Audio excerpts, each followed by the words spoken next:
ప్రతి ఒక్క మనిషి చిన్నపిల్లల నుంచి యువత అందరూ కూడా చేయవలసినటువంటి మొట్టమొదటి పని ఏమిటి అనంటే తమ యొక్క వ్యక్తిత్వాన్ని ఉత్తమంగా మార్చుకోవాలి. ఉత్తమమైనటువంటి వ్యక్తిత్వాన్ని తెచ్చుకోవాలి. ఉత్తమమైనటువంటి వ్యక్తిత్వాన్ని తెచ్చుకోవాలి అనంటే దానికి శాస్త్రంలో చెప్పినటువంటి ఒక మార్గం ఏమిటి అనంటే ఆత్మావలోకన చేసుకోవాలి. ప్రత్యహం ప్రత్యవేక్షేత నరశ్చరితం ఆత్మనః కిన్నుమే పశుభిస్తుల్యం కిన్ను సత్పురుషైరీతి అని చెప్పారు. అంటే దీని యొక్క అర్థం ఏమిటి? ప్రతి మనిషి ప్రతిరోజు ఒకసారి తనను తాను పరిశీలించుకోవాలి. దీన్నే ఆత్మావలోకన, ఆత్మ పరిశీలన, ఆత్మవిమర్శ అని అంటారు. ఈ శబ్దాలతో చెప్తాం.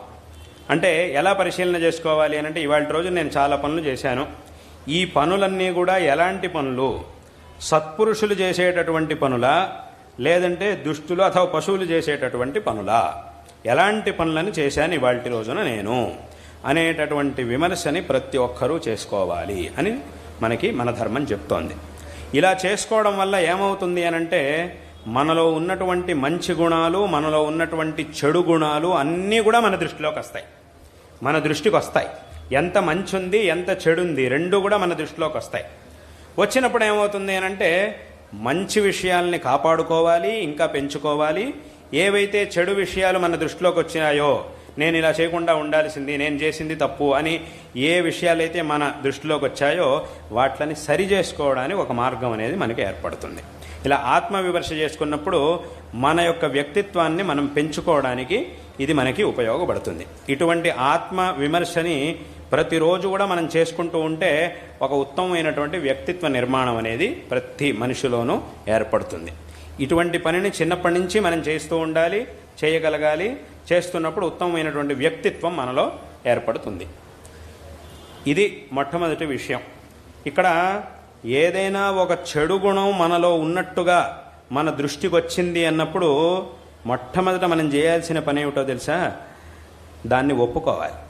అవును, నిజంగా నాలో ఇటువంటి ఒక చెడ్డ గుణం అనేది ఉన్నది అనేదాన్ని ఒప్పుకోవాలి తప్ప వితండవాదం చేయకూడదు. చాలామంది చేసే తప్పది. ఎందుకంటే దాన్ని ఒప్పుకున్నప్పుడే దాన్ని సరి చేసుకోవడానికి సాధ్యమవుతుంది తప్ప అబ్బాయి ఇది సరికాదు, నేను చేసిందే సరి అని కనుక వితండవాదం చేయడం మొదలెట్టామనంటే దాన్ని ఎవరూ సరి చేసుకోలేరు. సరి చేసుకోవడం అనేది కుదరదు, ఇంకా మొండిగా తయారవుతాం. ఆ వితండవాదం చేయడం ద్వారా ఆ వితండవాదం అనేది మనిషిని ఇంకా మొండివాడిగా తయారు చేస్తుంది.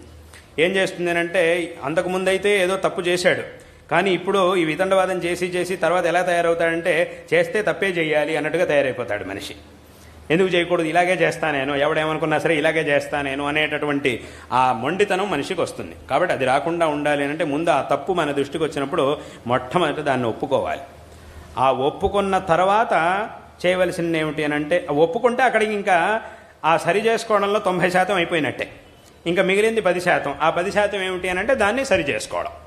ఒప్పుకుంటేనే అక్కడికి 90% అది సరైపోయినట్టే. అవును, నాలో ఫలానా తప్పుడు గుణం ఉంది, ఇది సరికాదు అని తెలుసుకుంటే అక్కడికి 90% సరైపోయినట్టే. ఇంకా మిగిలింది 10%. దాన్ని ఎలా దాన్ని అది ఆ 10% చేయాల్సింది ఏమిటంటే సరి చేసుకోవడం. సరి చేసేసుకున్నామంటే ఇంక అక్కడికి ఆ తప్పుడు గుణం నుంచి మనం బయటపడిన వాళ్ళం అవుతాం. ఈ విధంగా వ్యక్తిత్వాన్ని, ఉత్తమమైనటువంటి వ్యక్తిత్వాన్ని నిర్మాణం చేసుకునేటటువంటి పనిని ప్రతి ఒక్కరూ కూడా తప్పకుండా చెయ్యాలి. ఇది మొట్టమొదటి విషయం. ఇంకొకటి ఏమిటి అనంటే అందరికీ కూడా ఉన్నటువంటి కర్తవ్యాలు ఏమిటి అనంటే తమ యొక్క వైయక్తికమైనటువంటి అభివృద్ధి కోసం చేయవలసినటువంటి పనులు కొన్ని. అదేవిధంగా మనం ఏ కుటుంబంలో జన్మించామో, ఏ పరివారంలో అయితే మనం ఉన్నామో ఆ కుటుంబంలో పరంపరగా వచ్చినటువంటి ఆచరణలు, సంప్రదాయాలు, పనులు అథవా ఆ కుటుంబానికి కావలసినటువంటి పనులు అవన్నీ చేయవలసినటువంటివి కొన్ని. ఇది రెండో పనులు. ఇంకా మూడవది ఏమిటి అనంటే మనం ఏ సమాజంలో అయితే ఉన్నామో ఆ సమాజానికి మన వల్ల ఏదైనా ఉపకారం కలిగేట్టుగా మనం చేయవలసినటువంటి పనులు. అంటే మన వైయక్తికమైనటువంటి అభివృద్ధికి కావాల్సిన పనులు, మనం ఏ కుటుంబంలో అయితే ఉన్నామో ఆ కుటుంబం యొక్క అభివృద్ధికి కావాల్సినటువంటి పనులు, అదేవిధంగా ఏ సమాజంలో ఉన్నామో ఆ సమాజం యొక్క అభివృద్ధికి కావాల్సినటువంటి పనులు. ఇవి 3 రకాల పనులు ఉన్నాయి. వీటిని అందరూ కూడా చెయ్యాలి. అందులోనూ ఈ 3 పనులు మళ్ళీ 2 రకాలుగా ఉన్నాయి. ఏమిటి అంటే లౌకికమైనటువంటి పనులు, మళ్ళీ ధార్మికమైన ఆధ్యాత్మికమైన రెండు ఒకటే. ధార్మికం ఆధ్యాత్మికం రెండింటికి ఒకటే అర్థం. ఇప్పుడు ఉదాహరణకి మన యొక్క వైయక్తికమైన అభివృద్ధికి కావలసినటువంటి పనులు అన్నప్పుడు ఇవి రెండు రకాలు. ఒకటి లౌకికమైనటువంటివి, ఒకటి ధార్మికమైనటువంటివి. లౌకికమైనటువంటి అభివృద్ధి పనులు అనంటే, లౌకికంగా మనం అభివృద్ధి చెందడానికి కావలసినటువంటి పనులు అనంటే ఇప్పుడు చెప్పినట్టుగా మంచి గుణాలని పెంచుకోవడం, అదేవిధంగా చక్కగా చదువుకోవడం, మంచి అలవాట్లని పెంచుకోవడం, అదేవిధంగా చెడు అలవాట్లన్నింటినీ కూడా వదిలేయడం, ఇవన్నీ కూడా వీటిని చేయడం. ఇలా చేయడం ద్వారా ఏమవుతుంది అంటే మనకి లౌకికంగా మనం చాలా చక్కటి స్థితికి రాగలుగుతాం. అదేవిధంగా ధార్మికమైనటువంటి కార్యాలు అంటే మన యొక్క ఆత్మాభివృద్ధి కోసం చేయవలసినటువంటి ధార్మికమైన కార్యాలు అవేమిటవి అనంటే ఇప్పుడు చెప్పినట్టుగా మనం చేయవలసినటువంటి అనుష్ఠానాలు, భగవదారాధన, ఈ భక్తి మార్గం, జ్ఞాన మార్గం, ఈ కర్మ మార్గం, భక్తి, మనం చేయవలసినటువంటి అనుష్ఠానాలు, చేయవలసినటువంటి ఆరాధనలు, ఇవన్నీ కూడా. కాబట్టి ఈ రకంగా రెండు రకాలుగా ఉన్నాయి. అదేవిధంగా మన యొక్క కుటుంబం, ఏ కుటుంబంలో ఏ పరివారంలో అయితే మనం ఉన్నామో దాని యొక్క అభివృద్ధికి చేయవలసినటువంటి పనులు, అందులోనూ మళ్ళీ రెండు రకాలు. ఏమిటి అంటే మనం ఏ కుటుంబంలో అయితే ఉన్నామో, మన ఇంట్లో తల్లిదండ్రులు ఉన్నారు, పెద్దవాళ్ళు ఉన్నారు, అందరూ ఉన్నారు, మనకంటే పెద్దవాళ్ళు ఉంటారు, మనకంటే చిన్నవాళ్ళు ఉంటారు. వాళ్ళందరితో కూడా బాధ్యతగా నడుచుకోవడం, వాళ్ళకు కావలసినటువంటి పనులను చేయడం, మన వల్ల ఏమేమి పనులు అయితే జరగాల్సి ఉందో వాటిని, ఒక కుటుంబంలో ఒక మనిషిగా మన వల్ల ఏమేమైతే జరగాల్సిన ఉన్నాయో వాటన్నిటినీ కూడా మనం చేయడం, ఇది మన యొక్క బాధ్యత, ఒక కుటుంబంలో ఉన్నటువంటి వాళ్ళ యొక్క బాధ్యత. అందులోనూ మనల్ని చూసి నేర్చుకునేట్టుగా, మనల్ని చూసి వేరే వాళ్ళు నేర్చుకునేట్టుగా మనం ఉండడం, ఇది ఒకటి. అదేవిధంగా ఇదే దాంట్లో మళ్ళీ ధార్మికమైనటువంటి కార్యాలు ఏమిటి అనంటే మన కుటుంబంలో కొన్ని ధార్మికమైనటువంటి ఆచరణలను వెనకటి వాళ్ళందరూ కూడా చేసుకుంటూ వచ్చారు. వాళ్ళంతా ఎందుకు ఈ ఆచరణలు చేసుకుంటూ వచ్చారు అనంటే దీని ద్వారా కుటుంబ యొక్క శ్రేయస్సు కోసం, మన పరివారం యొక్క శ్రేయస్సు కోసం ఆ పనులన్నీ కూడా వెనకటి నుంచి వాళ్ళు చేసుకుంటూ వచ్చారు. కాబట్టి వీటన్నిటిని కూడా చక్కగా చేయడం, ఏ ఆచరణలు అయితే వెనకటి నుంచి వచ్చాయో వాటిని చక్కగా శ్రద్ధగా ఆచరించడం, ఇది రెండవది.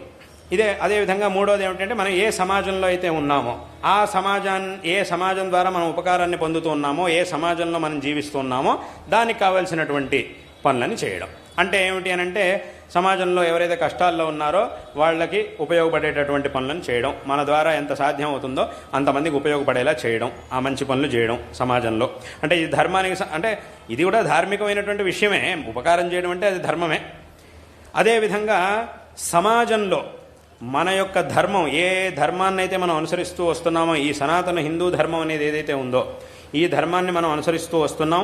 దీని యొక్క గొప్పతనాన్ని మనం తెలుసుకోవడమే కాకుండా సమాజంలో ఉండేటటువంటి వాళ్ళందరికీ కూడా చెప్పి వాళ్ళు కూడా ఈ ధర్మ మార్గంలో ఉండేలాగా చేయడం, ఈ విధమైనటువంటి పనులని ముఖ్యంగా యువత తప్పకుండా చెయ్యాలి. ఈ పనులన్నింటినీ కూడా తప్పకుండా చెయ్యాలి. దీనికి కావాల్సినటువంటి జ్ఞానాన్ని, దీనికి కావాల్సినటువంటి ప్రేరణని తప్పకుండా అందరూ పొందాలి. ఈ పనులన్నిటినీ కూడా తప్పకుండా అందరూ చెయ్యాలి. దీనికోసం ఈ పరంపర యొక్క గొప్పతనాన్ని మొట్టమొదట అందరూ కూడా తెలుసుకోవాలి. ప్రశ్నలు వస్తూ ఉంటాయి ఎప్పుడంటే, ఇప్పుడు ఈ ధర్మం గురించి, పరంపర గురించి విన్నప్పుడు చాలామందికి ఏమవుతుందనంటే చాలా ఆచారాలని వీటన్నిటిని చూసినప్పుడు మనకు అనిపిస్తుంది ఇది ఎందుకు ఇలాగా, దీని ఇలాగే ఎందుకు చేయాలి, ఎందుకు ఇలా చెప్పారు అని చాలామందికి అనిపిస్తూ ఉంటుంది. అది సహజం. ఏదైనా ఒక కొత్త విషయాన్ని తెలుసుకున్నప్పుడు దాని మీద రకరకాల ప్రశ్నలు, ఎవరికైనా అది మనిషికి సహజమైనటువంటి గుణం, దాని మీద రకరకాల ప్రశ్నలు మన మనసులో ఉద్భవిస్తూ ఉంటాయి. కానీ మనం ఏం చేయాలి, ఆ ప్రశ్నలకు తగినటువంటి సమాధానాల్ని సరైనటువంటి వ్యక్తుల ద్వారా తెలుసుకోవాలి. ఊరికే ఏదో ప్రశ్నించి వదిలిపెట్టేస్తే సరిపోదు. ఎందుకంటే ఈ ధర్మంలో ప్రతి ప్రశ్నకి సమాధానం అనేది ఉండనే ఉన్నది.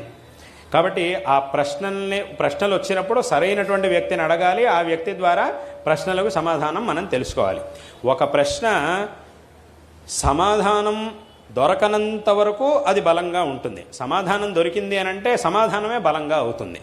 కాబట్టి ఏదో ప్రశ్న అడిగేసాను, ఇవాళ రోజు నేను పెద్ద ప్రశ్న అడిగేశాను కాబట్టి ఇంకా నాకంటే గొప్పవాళ్ళు లేడు, నాకంటే మేధావి లేడు అని అనుకోకూడదు. చాలామంది అలా అనుకుంటూ ఉంటారు. ఏం చేస్తుంటారు అనంటే రకరకాల ప్రశ్నలు వేసేసి, చూసారా మేము ఇన్ని ప్రశ్నలు అడిగేశాము, నేను చాలా బుద్ధిమంతుడిని, ఈ ప్రశ్నలకు వీళ్ళ వల్ల సమాధానం చెప్పడం కుదరదు అని వాడే నిర్ణయం చేసేస్తాడు. వీళ్ళ వల్ల సమాధానం చెప్పడం కుదరదు, అలాంటి ప్రశ్నలు నేను అడిగేశాను అని చెప్పేస్తూ ఉంటారు. దాని వాడు సమాధానం చెప్తున్నాడు, ఈ అడిగినటువంటి ప్రశ్నలకి సమాధానాలు చెప్తున్నాడు. ఒకవేళ వాడు చెప్పిన సమాధానం సరిగ్గా లేదు, యుక్తియుక్తంగా లేదు అనంటే అప్పుడు అది వేరే విషయం. కానీ సమాధానం ఉన్నప్పుడు కూడా ప్రశ్నను మాత్రం అడిగేస్తాం, సమాధానం వినడం మాత్రం మేము చెయ్యము అని అంటే కనుక అది చాలా మూర్ఖతనం. అలాంటి పనులను చాలామంది చేస్తూ ఉంటారు ఇవాటి కాలంలో. కాబట్టి ఏమిటంటే ఏ ప్రశ్న వచ్చినా కూడా దానికి కావాల్సినటువంటి సమాధానాన్ని మనం తెలుసుకునేటటువంటి సరైనటువంటి వ్యక్తుల ద్వారా తెలుసుకునేటటువంటి ప్రయత్నాన్ని చెయ్యాలి. తద్వారా మనం దీని మీద శ్రద్ధని ఇంకా ఇంకా పెంచుకోవాలి. ఇదంతా కూడా తప్పకుండా చెయ్యాలి. అదేవిధంగా ఏ విధమైనటువంటి దురభ్యాసాలని మనం చేసుకోకూడదు. అంటే దురభ్యాసాలు అనగానే చాలామందికి ఏమనిపిస్తుంది, కొన్ని గుర్తొస్తాయి. దురభ్యాసం ఇవన్నీ చెడు అలవాట్లు అనగానే కొన్ని మీ బుద్ధిలో జ్ఞాపకానికి వస్తాయి. అవి అందరికీ తెలిసినవే. అలాంటి దురభ్యాసాలు, అలాంటి చెడు అలవాట్లు అందరికీ కూడా తెలిసినవే. కానీ ఇటీవల నేను చెప్పేటటువంటి దురభ్యాసాల్లో ఇంకా కొన్ని ఉన్నాయి. ఏమిటంటే అది బహుశా దీని యొక్క అవసరం ఇదివరకు ఉండేది కాదు, కానీ ఇప్పుడు ఆ దురభ్యాసాల్లో దీన్ని కూడా చేర్చాలి. ఏమిటి అని అంటే ఊరికే ఎప్పుడు ఫోన్లు చూస్తూ, మొబైల్ చూస్తూ కూర్చోవడం, అనవసరమైనటువంటి విషయాలన్నింటినీ దాంట్లో చూస్తూ ఉండడం. ఈ దురభ్యాసం చాలామందికి ఉంది. ఇది కూడా చాలా హానికారకంగానే ఉంది. ఎందుకంటే ఇదివరకు ఆ పట్టీలో ఇవి ఉండేవి కావు, కానీ ఇప్పుడు దీన్ని కూడా చేర్చాల్సి వచ్చింది. ఇవి ఆ దురభ్యాసాలు అనగానే కొన్ని గుర్తొస్తాయి. ముఖ్యంగా 4-5 గుర్తొస్తాయి మనకి దురభ్యాసం. ఆ 4-5తో పాటు 5వ దానిగాను అథవా 6వ దానిగాను దీన్ని కూడా చేర్చాలి. ఎందుకంటే ఇది అంత హానికారకంగా ఉంది కాబట్టి. ఇక్కడ ఏమిటి, ఇక్కడ ఎవరిది తప్పు? ఈ వస్తువుని తయారు చేసిన వాడిది తప్పు కాదు, దాన్ని ఉపయోగించేటటువంటి వాడిది తప్పు. ఎందుకంటే ఏ వస్తువు అయినా కూడా లోకంలో దానికి సదుపయోగం ఉంటుంది, దురుపయోగం ఉంటుంది, రెండూ ఉంటాయి. కానీ సదుపయోగం చేయడం అనేది మన యొక్క కర్తవ్యం. అన్ని వస్తువులు సదుపయోగం దురుపయోగం అనేది ఈ ప్రపంచంలో ప్రతి ఒక్క వస్తువుకి ఉంటుంది. కానీ సరైనటువంటి వివేకంతో సదుపయోగం చేసుకోవాలి, దురుపయోగాన్ని ఎప్పుడు కూడా చేయకూడదు. కాబట్టి ఈ సాధనాలన్నీ ఏవైతే ఉన్నాయో వీటిలో అవసరం మనిషికి చాలా ఉంది. దానివల్లే ఎన్నో వ్యవహారాలు క్షణాల మీద జరుగుతున్నాయి, ఎన్నో జరుగుతున్నాయి. కాబట్టి దానివల్ల చాలా ఉపయోగం కలుగుతోంది. కానీ ఉపయోగాన్ని పొందాలి తప్ప దురుపయోగాన్ని పొందకూడదు. ఆ దురుపయోగాన్ని కలిగించేటటువంటి పనులని చేయకూడదు. ఈ విషయాన్ని అందరూ కూడా, ముఖ్యంగా యువత చాలా స్పష్టంగా ఈ విషయాల్ని తెలుసుకోవాలి. యువత తెలుసుకోవాలి, పెద్దవాళ్ళు కూడా తెలుసుకోవాల్సిందే. ఎందుకంటే ఆ పెద్దవాళ్ళు కూడా అలవాట్లనే ఉన్నాయి. కాబట్టి అందులోనూ ముఖ్యంగా యువత అంటే పెద్దవాళ్ళు ఏమవుతుందంటే వాళ్ళు పెద్దవాళ్ళు అయ్యారు కాబట్టి వాళ్ళ అనుభవాన్ని పొందినటువంటి వాళ్ళు కాబట్టి దీని ప్రభావం ఎక్కువ వాళ్ళ మీద చూపించదు. వాళ్ళు ఉపయోగించినా కూడా ఎక్కువ దీని ప్రభావం వాళ్ళ మీద ఉండకపోవచ్చు. కానీ ఆ యువత యొక్క మనస్సు ఏదైతే ఉందో, చిన్నపిల్లలు కానీ యువత కానీ వాళ్ళ మనస్సు అనేది ఏదైతే ఉందో అది ఇంకా ఇంకా ఇంకా ఇంకా వికాసాన్ని చెందవలసినటువంటి మనస్సు అది. కాబట్టి అటువంటి ఆ వికాసాన్ని పొందేటటువంటి అవస్థలో గనక దానికి ఏదైనా ఇబ్బంది కలిగింది, విఘాతం కలిగింది అంటే ఇంకా వికాసాన్ని పొందడం అనేది ఆగిపోతుంది. ఇప్పుడు ఒక విత్తనం ఉంది, ఆ విత్తనాన్ని నాటినప్పుడు దాని నుంచి ఒక విత్తనం చక్కగా ఉన్నప్పుడు దాన్ని నాటి నీళ్లు పోస్తే అప్పుడు ఏమవుతుంది, దాని నుంచి అది మొలకెత్తుతుంది, దాని నుంచి మొక్క పెరుగుతుంది, తర్వాత పెద్ద చెట్టు అవుతుంది, మనకి ఫలాన్ని ఇస్తుంది. అదే ఆ విత్తనాన్ని కనుక ఒకసారి మంటల మీద కాల్చి దాన్ని కనుక నాటితే అప్పుడు ఏమవుతుంది, దాని నుంచి అంకురం అనేది పుట్టదు.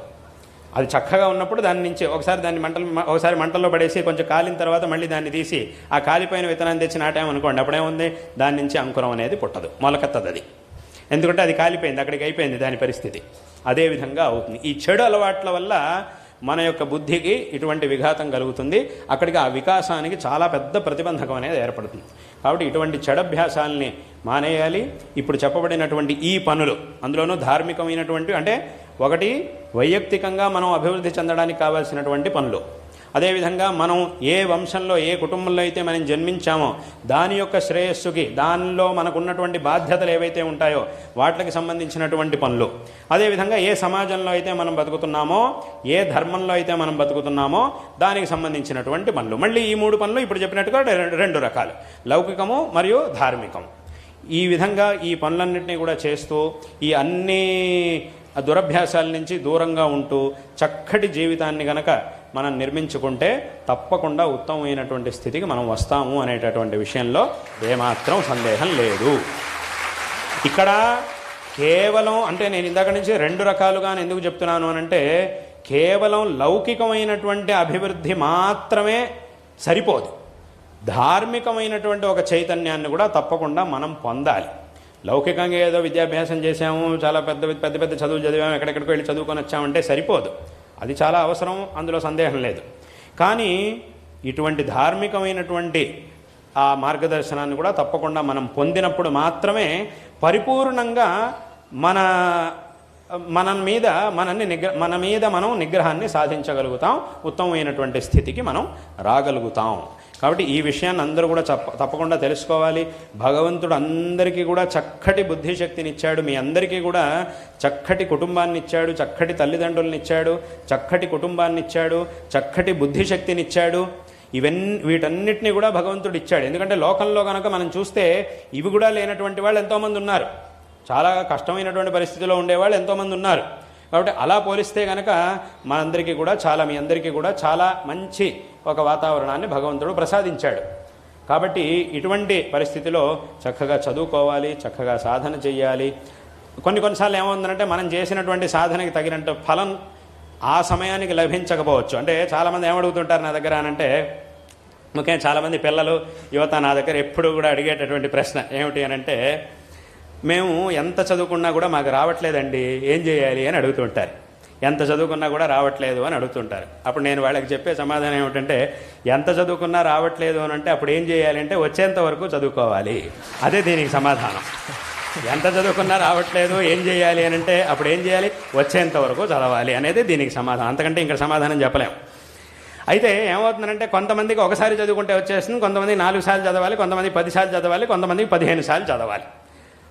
ఆ 15 సార్లు చదవాల్సిన వాడికి 15 సార్లు చదివితేనే వస్తుంది వాడికి. ఒకసారి చదివితే వాడికి రాదు. 10 సార్లు చదివినా కూడా 15 సార్లు చదివితేనే వాడికి వస్తుంది. ఎందుకంటే వాడి సామర్థ్యం అది. ఈ సామర్థ్యం అనేది ఒక్కొక్కరికి ఒక్కో రకంగా ఉంటుంది. కాబట్టి ఎవరైనా కూడా వాళ్ళకు వచ్చేంత వరకు తప్పకుండా చదువుకుంటే, అందుకే ఇప్పుడు అంటే ఒక ఉదాహరణ ఏమిటి అంటే, ఇప్పుడు మనకి వెన్న రావాలి అని అంటే ఏం చేయాలి, మజ్జిగని చిలికితే దాని నుంచి వెన్న వస్తుంది. అక్కడ ఈ మజ్జిగని ఎంతసేపు చిలకాలి అని ప్రశ్న అడిగితే దానికి ఏమిటి సమాధానం? ఒకసారైనా, 2 సార్లైనా, 3 సార్లైనా, 4 సార్లైనా ఏం చెప్పాలి సమాధానం? వెన్న వచ్చేంతవరకు చిలుగుతూనే ఉండాలి. అదే దాని సమాధానం. అంతకంటే ఇక్కడ ఇంకో సమాధానం చెప్పడమే కుదరదు. అది వచ్చేంతవరకు చేయాల్సిందే ఆ పనిని. అదేవిధంగా ఈ చదువు అనేది ఏదైతే ఉందో అది కూడా అంతే, వచ్చేంతవరకు చదువుకోవాలి. అలాగని ఎన్నిసార్లు 100 సార్లు చదివినా కూడా రాదు అనేంత మందబుద్ధులు ఎవరు లేరు కదా ఇక్కడ. మరి అంత మటుకు మందబుద్ధి అని అంటే అంత మందబుద్ధులు ఎవరు లేరు ప్రపంచంలో. 100 సార్లు చదువుకున్నా కూడా రాదు అనేంత మందబుద్ధులు అయితే ఖచ్చితంగా ఉండరు. తప్పకుండా వస్తుంది. తప్పకుండా చదువుకుంటే తప్పకుండా వస్తుంది. దృష్టి పెట్టి చక్కగా చదువుకుంటే, ఆ ప్రయత్నం చేస్తే తప్పకుండా వస్తుంది. కొన్నిసార్లు కొంతమందికి ఎక్కువ ప్రయత్నం చేయాల్సి వస్తుంది. అంతే ఒక చిన్న కథ ఉంది. ఒకసారి ఒక ఊరుంది. ఆ ఊళ్ళో 2 స్నేహితులు ఉన్నారు. వాళ్ళిద్దరూ పక్కపక్కనే వాళ్ళకే పెద్ద ఏదో అక్కడక్కడ చిన్న పనులు చేసుకొని దానివల్ల ఎంత డబ్బు వస్తే దాంతో ఏదో ఉన్న దాంట్లో పెద్ద ధనవంతులేం కాదు, ఏమీ లేదు, ఉన్నదానికి కొన్నిసార్లు ఉన్నదానికే సరిపోదు. అటువంటి పరిస్థితి. వాళ్ళు 2 ఇళ్ళు ఉండేవి. ఇద్దరు పక్కపక్కనే చిన్న ఇళ్ళని కట్టుకున్నారు. ఒకసారి ఏమైంది అంటే, ఉన్నట్టుండి ఎవరో ఒక మహాయోగి ఆయన ఆ ఊళ్ళోంచి అలా వెళ్తున్నాడు, వీళ్ళ ఇంటి ముందు నుంచి అలా వెళ్తున్నాడు. ఏదో సందడి వినిపిస్తోంది, జనాలంతా వచ్చి ఆయన చూస్తూ ఉన్నారు. అప్పుడు ఏమైంది అంటే, ఎవరో వచ్చినట్టు ఉన్నారు, ఏదో జనాలంతా వచ్చారు, ఏమైంది అని చెప్పి వీళ్ళిద్దరు ఇంటి నుంచి బయటకు వచ్చి చూస్తున్నారు. చూస్తుంటే ఆయన పాటికి ఆయనలా వెళ్తున్నాడు. కొంతమంది ఏమో ఆయన చూసి దండాలు పెడుతున్నారు, కొంతమంది మామూలుగా నుంచొని చూస్తున్నారు. అలా రకరకాలుగా జనాలు వాళ్ళ పాటు వాళ్ళు ఏదేదో చేస్తున్నారు. ఈయన మాత్రం వాళ్ళవన్నీ పట్టించుకోకుండా అలా వెళ్తున్నాడు. వీళ్ళిద్దరు ఇంటి ముందుకు వచ్చి రాగానే అది ఆయనకి ఏమనిపించిందో తెలియదు కానీ వీళ్ళిద్దరి వైపు చూశాడు. చూసి ఏమన్నాడు అనంటే, మీ ఇద్దరు కట్టుకున్న చిన్న ఇళ్ళు ఏవైతే ఉన్నాయో వీట్ల కింద పెద్ద నిధి ఉంది. ఇంత పెద్ద నిధి ఉన్నప్పుడు ఎందుకు మీరిద్దరు ఇంత దారిద్ర్యంలో జీవిస్తున్నారు? ఆ నిధిని తీసుకుంటే మీరు చక్కగా సుఖంగా ఉండగలుగుతారు, ఆ పని చేయండి అని చెప్పేసి వెళ్ళిపోయాడు. చెప్పేసి ఇంకేం మాట్లాడకుండా ఇంత మాత్రం చెప్పేశాడు, వెళ్ళిపోయాడు. వెళ్ళంగానే వీళ్ళిద్దరు ఆలోచనలో పడ్డారు. పెద్ద నిధి ఉందంటే ఎవరొద్దంటారు? కాబట్టి వీళ్ళిద్దరు కూడా చాలా ఆనందపడ్డారు, చాలా ఆలోచించారు. కానీ ఏమిటి ఇలా చెప్పాడు, నిజంగా అలా నిధి ఉందా లేదా? ఇప్పుడు ఈ నిధి కోసం ఇంటిని పడగొట్టాలి, చివరిగా దొరకలేదు అంటే ఉన్న ఇల్లు కూడా పోతుంది, ఇప్పుడు ఏం చేయాలి అని వీళ్ళిద్దరూ చాలా సందేహంలో పడ్డారు. ఏం చేయాలి నిజంగా ఈయన నమ్మచ్చా? ఈయన ఏమైనా పిచ్చివాడా, లేదంటే నిజంగానే చెప్తున్నాడా, నిజంగానే తెలిసినవాడా, పిచ్చివాడా, ఏమిటి ఇప్పుడు నమ్మాలా వద్దా అని చాలా ఆలోచనలో పడ్డారు. చాలామందిని అడిగారు, ఇప్పుడు ఏం చేయమంటారు మమ్మల్ని? అప్పుడు చాలామంది ఏం చెప్పారు అనంటే, లేదు ఆయన మాటలను అలా ఊరికే తీసేయడానికి వీల్లేదు, ఆయన చాలా గొప్పవాడు, ఆయన పెద్ద జ్ఞాని, నిజంగా ఏదైనా చెప్పాడంటే తప్పకుండా జరుగుతుంది, కాబట్టి మీరు అక్కడ తవ్వి చూస్తే మీకు నిధి దొరుకుతుంది అని చెప్పారు. సరే అలాగైతే ఓ ప్రయత్నం చేద్దామని చెప్పి ఏం చేశారంటే అక్కడ ఇంటినంతా తీసేసి తవ్వడం మొదలెట్టారు. ఇద్దరూ కలిసి తవ్వడం మొదలెడుతున్నారు. వాడి ఇంటి దగ్గర వాడు, వీళ్ళ ఇంటి కింద వీడు. ఇద్దరు ఒకేసారి తవ్వడం మొదలెట్టారు. ఇద్దరికి ఒకే బలం, ఇద్దరు తవ్వడం మొదలెట్టారు, ఒకే రకంగా పనిచేస్తున్నారు. ఒకడు 10 అడుగులు తవ్వాడు, ఇద్దరు కలిసి 10 అడుగుల వరకు తవ్వారు. ఒకడికి నిధి దొరికింది, చాలా నిధి అక్కడ దొరికేసింది. చాలా సంతోషపడ్డాడు. వెంటనే చెప్పాడు, నాకు నిధి దొరికేసింది అని చెప్పి నిధిని తీసుకున్నాడు.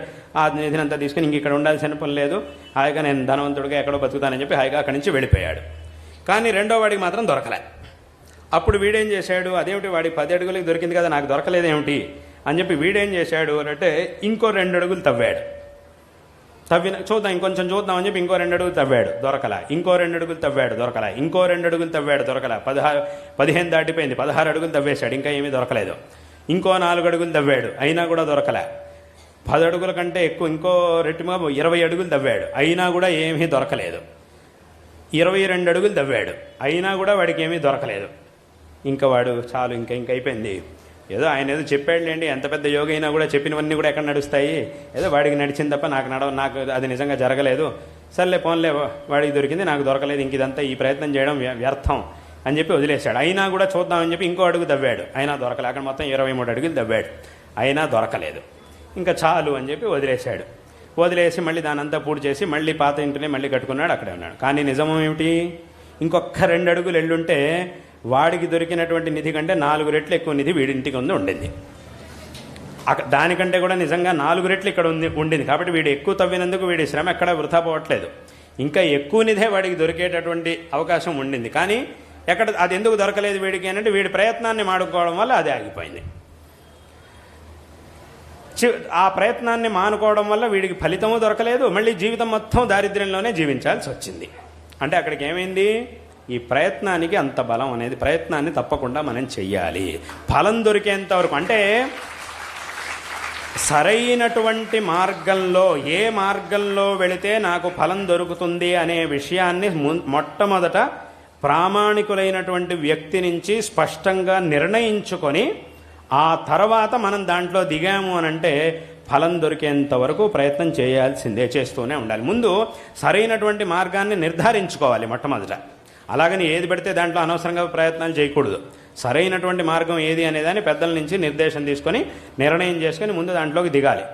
ఆ తర్వాత ఫలం దొరికేంత వరకు ప్రయత్నించాలి. కాబట్టి చదువుకోవాలి, ఎంత చదువుకున్నా రావట్లేదు అంటే దాని అర్థం ఏమిటి, చదువుకుంటే తప్పకుండా రానే వస్తుంది. కాబట్టి అప్పుడు ఏం చేయాలంటే వచ్చేంత వరకు చదువుకోవాలి. ఇలా వచ్చేంత వరకు చక్కగా చదువుకొని చక్కగా అందరూ కూడా గొప్పవాళ్ళు అవ్వాలి. అందరికీ కూడా జీవితం అనేది తప్పకుండా ఒక మంచి అవకాశాన్ని ఇస్తుంది. కాబట్టి అందరూ కూడా ఈ ప్రయత్నాన్ని చక్కగా చెయ్యాలి. పెద్దవాళ్ళు, తల్లిదండ్రులు, విశేషంగా తల్లిదండ్రుల విషయంలో చాలా శ్రద్ధాభక్తులతో ఉండాలి, చాలా గౌరవంతో ఉండాలి అందరూ కూడా. అంటే తల్లిదండ్రుల దగ్గర ఊరికే అనవసరంగా నువ్వేంటి నాకు చెప్పేది, నీకేం తెలుసు అని అలా వాదించకూడదు. ఒకవేళ నిజంగా వాళ్ళకి విషయం తెలియకపోయినా చెప్పేటటువంటి భాషా విధానం ఒకటి ఉంటుంది. వాళ్ళ దగ్గర గౌరవంగా చెప్పాలి. గౌరవంగా చెప్తే తప్పకుండా వాళ్ళు ఒప్పుకుంటారు. ఎందుకు ఒప్పుకోరు? నువ్వు చెప్పాల్సినటువంటి రీతిలో వాళ్ళకి కనుక చెప్తే అప్పుడు వాళ్ళు కూడా తప్పకుండా ఒప్పుకుంటారు. అదంతా వదిలేసి ఊరికే అనవసరంగా వాళ్ళని నేనేదో చేయొద్దన్నారు అన్నంత మాత్రాన వాళ్ళ మీద ద్వేషం పెంచేసుకొని వాళ్ళని చేస్తూ అలా చేస్తే మాత్రం అది చాలా పెద్ద పొరపాటు. ఎందుకంటే వాళ్ళు కూడా కోరుకునేది పిల్లల శ్రేయస్సే కదా. అయితే వాళ్ళకు ఒక భయం ఉంటుంది. ఎంతైనా పిల్లలు, వీళ్ళు ఎంత పెద్దవాళ్ళైనా కూడా తల్లిదండ్రులకి పిల్లలే కాబట్టి ఎక్కడైనా వీళ్ళు తెలియక పాపం తప్పుడు అడుగులు వేసేస్తారేమో. ఎందుకంటే చిన్నప్పుడు ఎన్నోసార్లు అలా తప్పుడు అడుగులు వేయబోయేటప్పుడు వీళ్లే కదా ఎన్నోసార్లు కాపాడింది. ఎన్నోసార్లు చిన్నపిల్లలుగా ఉన్నప్పుడు తెలియనటువంటి పరిస్థితిలో ఏదైనా తప్పుడు అడుగులు వేసే పరిస్థితిలో వాళ్ళని అలా జరగకుండా కాపాడుకుంటూ వచ్చింది వీళ్లే కదా. కాబట్టి వాళ్ళు ఇప్పుడు పెద్దవాళ్ళు అయ్యారనేది వేరే విషయం అనుకోండి. చిన్నప్పుడులాగా తప్పుడు అడుగులు వేయకపోవచ్చు, కానీ వీళ్ళకి తల్లిదండ్రులు పెద్దవాళ్ళు అవుతున్నారు, వాళ్ళు పెద్దవాళ్ళు అవుతున్నారు, వీళ్ళు పెద్దవాళ్ళు అవుతున్నారు. కాబట్టి ఏమవుతుందంటే ఇప్పటికి కూడా వాళ్ళు చిన్నపిల్లలాగే చూస్తుంటారు. ఆ భావన అనేది పిల్లల మీద ఉండనే ఉంటుంది. కాబట్టి అదొక భయం ఉంటుంది వాళ్ళకి. ఇప్పుడైనా ఎక్కడైనా పొరపాటు ఏమైనా తప్పుడు అడుగులు వేస్తారేమో అనే భావనతో వాళ్ళు జాగ్రత్త కొద్దీ చాలా విషయాలు చెప్తారు. ఇదంతా ఎందుకులే వద్దులే అని కొన్నిసార్లు అనొచ్చు.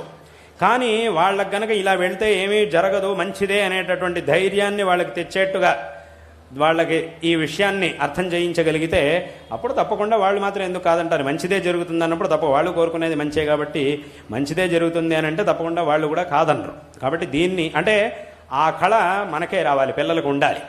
అటువంటి అది ఎలా చేయాలి అనేటటువంటి ఆ సామర్థ్యం, ఆ చాతుర్యాన్ని పిల్లలే తెచ్చుకోవాలి. కాబట్టి ఈ విధంగా పెద్దవాళ్ళని, తల్లిదండ్రులని గౌరవిస్తూ వాళ్ళు చూపించినటువంటి మార్గంలో చక్కగా వెళుతూ మన ఈ పరంపర మనకి చూపిస్తున్నటువంటి మార్గాన్ని చక్కగా అనుసరించి కృతార్థులు కావాలి అనేటటువంటి విషయాన్ని ఈ సందర్భంలో అందరికీ కూడా తెలియజేస్తూ ఉన్నాం. ఈ ధర్మం యొక్క విషయంలో ఎప్పుడూ కూడా అందరూ దృఢమైనటువంటి జ్ఞానాన్ని పొంది ఉండాలి. ఎప్పుడూ కూడా ఈ ధర్మాన్ని వదలకూడదు. ఎవ్వరూ కూడా ఈ ధర్మాన్ని వదిలేటటువంటి ఆలోచన ఎప్పుడూ కూడా చేయకూడదు. దీని మీద రకరకాల ప్రశ్నలు రావచ్చు, రకరకాల మనుషులు దీని మీద మనకి ప్రశ్నలు వచ్చేట్టుగా చేయొచ్చు, మన ధర్మం మీదే మనకి ద్వేషం కలిగేట్టుగా రకరకాల మనుషులు చేయొచ్చు, అలాంటి ప్రయత్నాలు చేయొచ్చు.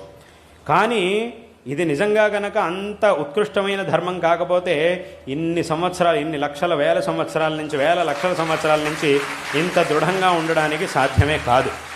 ఇది ఇంత దృఢమైనటువంటిది, ఇంత ఉత్తమమైనటువంటిది కాబట్టే ఇన్ని ఆక్రమణలు దీని మీద జరిగినా, జరుగుతూ ఉన్నా కూడా ఇవాళకి ఇంత దృఢంగా నిలబడి ఉన్నది. కాబట్టి దీన్ని అందరూ కూడా చక్కగా తెలుసుకోవాలి. విశేషంగా మన శాస్త్రములు మనకేం చూపిస్తున్నాయో, విశేషంగా జగద్గురు శ్రీ ఆదిశంకర భగవత్పాదాచార్యుల వారు ఇవాళ రోజున ఈ ధర్మం అనేది ఇంత దృఢంగా నిలబడింది అంటే దానికి కారణం శంకరాచార్యుల వారు. అందులో ఆ విషయంలో ఏ విధమైనటువంటి సందేహము లేదు. అంటే శంకరాచార్యుల వారు అవతరించి ఈ ధర్మాన్ని సంస్థాపన చేసిన తర్వాత కాలంలో ఇంకా చాలామంది మహాపురుషులు వచ్చారు. వాళ్ళంతా కూడా ఈ ధర్మాన్ని ప్రచారం చేశారు, వాళ్ళ విధానాల్లో ఈ ధర్మాన్ని ప్రచారం చేశారు. కానీ ఒకవేళ శంకరాచార్యుల వారు కనుక ఈ ధర్మాన్ని ఉద్ధరించకపోయి ఉంటే తర్వాత కాలంలో వచ్చినటువంటి వాళ్ళు కూడా ఇదేమీ చేయలేకపోయేవాళ్ళు. శంకరులు ఈ ధర్మానికి ఒక మార్గాన్ని చూపించారు కాబట్టే, దీన్ని ఉద్ధరించారు కాబట్టే తర్వాత కాలంలో వచ్చినటువంటి వాళ్ళకి దీన్ని ప్రచారం చేయడానికి, వాళ్ళ మార్గాల్లో దీన్ని ప్రచారం చేయడానికి వాళ్ళకు ఒక అవకాశం అనేది లభించింది. కాబట్టి మొట్టమొదట మనం స్మరించాల్సింది శంకరాచార్యుల వారిని.